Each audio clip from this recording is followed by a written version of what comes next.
Broccoli, carrot, beetroot සහ හතු. මේ හොඳම යාළුවෝ 4 දෙනෙක්. මේ කට්ටිය ගෙදර ඉස්සරහා කතා කර කර ඉන්නේ මොකද්ද දන්නවද? ගෙදරට හොරාට යන මගටි ට්‍රිප් එකක් ගැන. බ්‍රොකොලි ෆෝන් එකෙන් සර්ච් එකක් දැම්මා. වැඩේ ඔක්කොම හරි. හෙට උදෙන්ම ගෙදරින් පිට වෙලා බස් එකෙන් ටවුන් එකට ගිහිල්ලා කොතනින්ද පටන් ගන්නේ? බ්‍රොකොලි කට්ටියට ප්ලෑන් එක කිව්වා. හරි. කට්ටිය ඔක්කොම එකගයිනේ.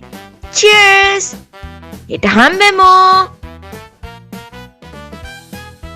කට්ටියම වෙලාවට මුණ ගැහුණා. උදෙන්ම පිටත් වුණා. පාන්දර බස් එක තමයි ගත්තේ.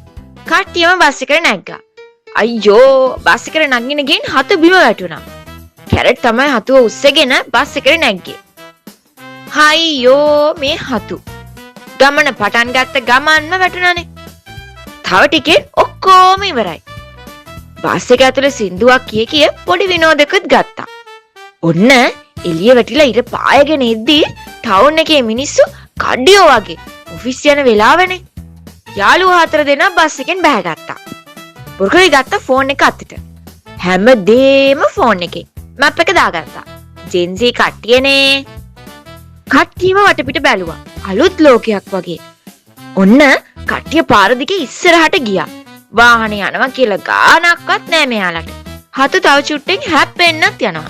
අයියෝ මේ හතු. මේ අර උස කුළුණ නේද? ඒක දැකලා කට්ටිය පුදුම වුණා. පාර දිගේ යද්දී ටවුන් එකේ නෝන කෙනෙක්ගෙන් හතුගේ ඔළුවට හොඳ පාරක් වැදුනා. අනිත් අය දැක්කේවත් නෑ හතු මොකද්ද කළේ කියලා. කට්ටියම ඇවිදගෙන බීච් එකට ආවා. හරිම අවුරස්නේ. මිනිස්සු පිරීලා මේ 4 දෙනාත් ඉතින් අයිස්ක්‍රීම් කකා පුළුවන් තරම් විනෝද වුණා. හැබැයි ඉතින් බිම වාඩි වෙලා අයිස්ක්‍රීම් කන්න උනේ නැහැ. බලන්නකෝ උන වැඩේ. ලොකු රැල්ලකට මෙයාලගේ අයිස්ක්‍රීම් ටික ඔක්කොම දිය වුණා. කට්ටියම වතුරින් නෑ වුණා.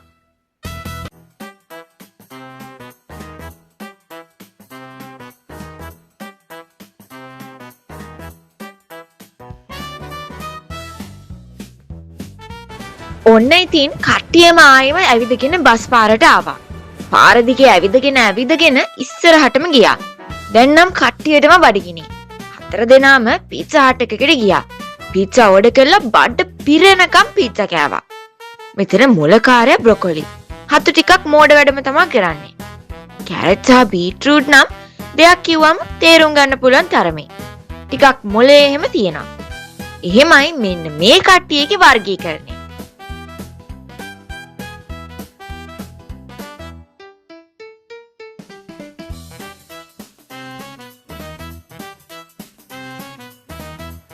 ඔන්න ඉතින් කට්ටියම දැන් පීට්සා හට් එකේ එළියට ඇවිල්ලා වටපිට බල ඉස්සරහට ගියා. බණ්ඩ නෙමෙයි. බණ්ඩෝ 4 දෙනෙක් කොළඹාව වගේ තමයි හැසිරෙන්නේ. පාර තියෙනකම් යනවා.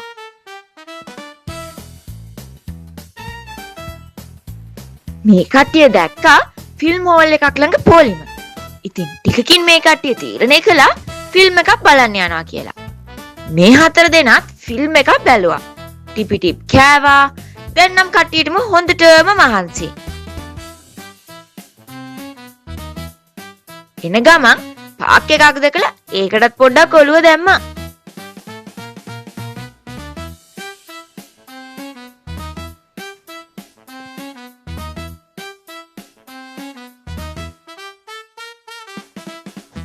ගමන සම්පූර්ණයි.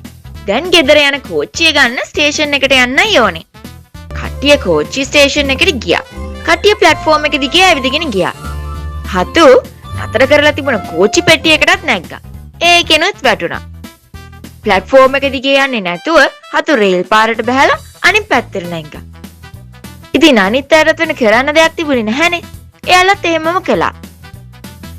කට්ටියව හතු උස්සගෙන යනවා වගේ තමයි ආවේ.